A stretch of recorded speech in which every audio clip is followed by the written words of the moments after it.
Hier après-midi, nous avons aussi rencontré avec Monseigneur et réfléchi sur le monde rural. Donc il y avait quelques personnes de ce monde rural, des exploitants agricoles, le directeur du lycée Latouche. Et donc la première réflexion a été de se poser qu'est-ce que le monde rural aujourd'hui? Le monde rural n'est pas celui d'hier. Un constat a été fait qu'aujourd'hui, dans le monde rural, ce sont de véritables chefs d'exploitation, donc en fait des directeurs d'entreprise.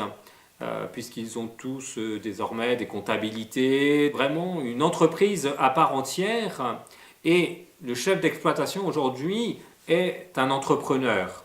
Et donc c'est aussi quelque chose de nouveau par rapport à il y a, on va dire, une trentaine d'années où l'agriculteur vivait dans sa ferme et la ferme était conjointe à sa vie.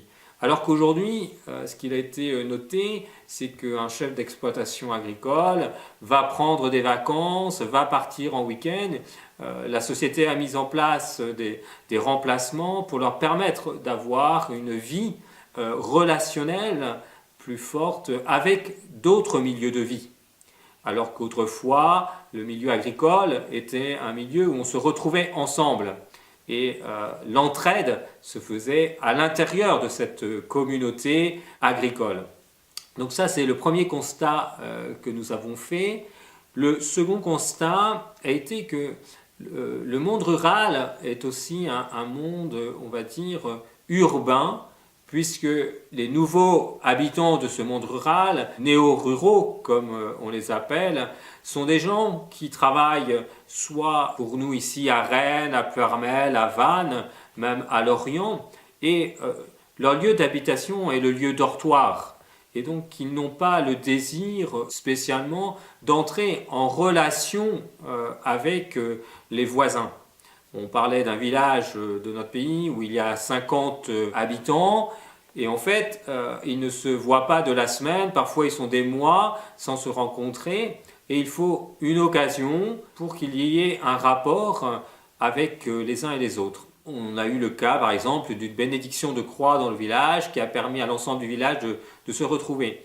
Et alors à ce moment-là, les personnes référentes un peu pratiquantes deviennent les personnes repères pour ce village et une des voisines est passée par une personne qu'elle avait remarquée à ce moment-là et qui était pratiquante, qui s'occupait de l'église pour demander un baptême pour un de ses enfants.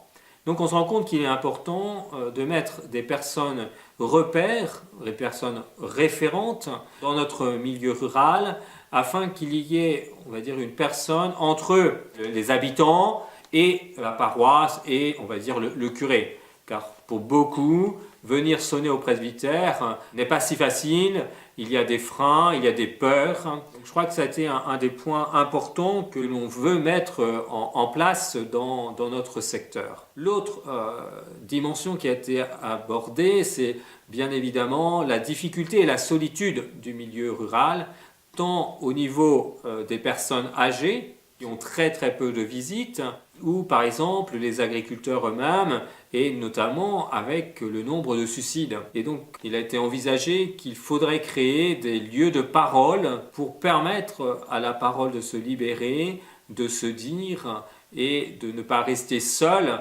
avec ses problèmes, avec ses angoisses. Pour les personnes âgées, il a semblé important aussi que des personnes puissent aller visiter, puissent repérer aussi les personnes âgées pour que la paroisse puisse rencontrer régulièrement ces personnes.